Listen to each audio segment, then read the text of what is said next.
Ito tayo guys, namimili tayo ng pangregalo sa kapitbahay. Kapitbahay, Pasko. Ito, tama na yung mga ganyan. Mga gamit sa kusina. At least, okay na yan. Tigo 100.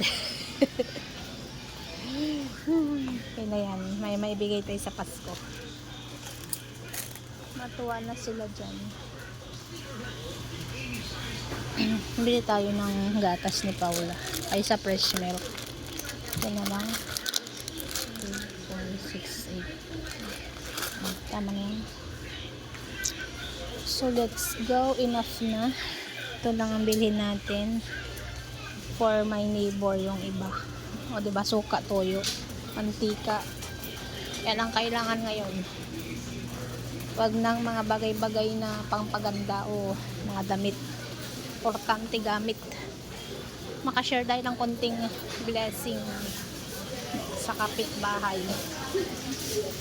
sa Pasko. Kasi kami lang naman ang nandyan, 4 lang kami. Salo-salo na lang daw kami. So ito ang naisip kong pang gift. Ito na lang. Hot.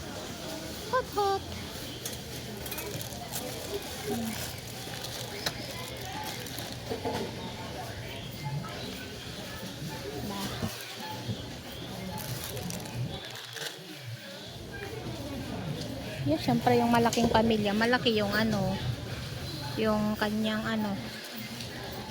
toyo. Magkano lang naman to, tagta 30 plus, okay na yan. Ito yung sa dalawa. Mag-isa lang naman sila.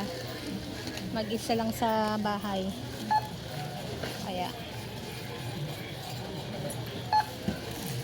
magkano ba ito, be? Tag 25 ba yan? Okay na yan.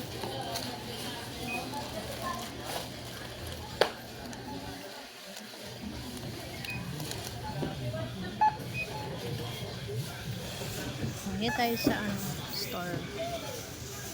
Mura dito.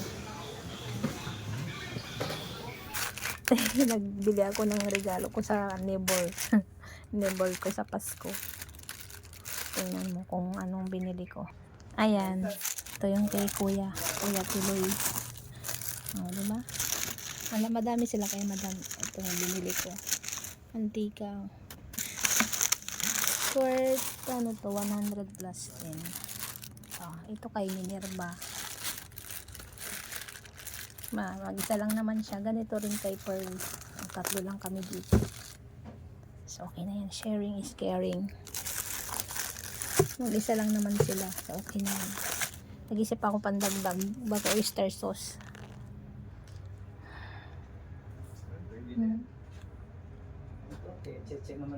Ito. Mag-isip ako dagdag oyster sauce. Siguro yung sachet.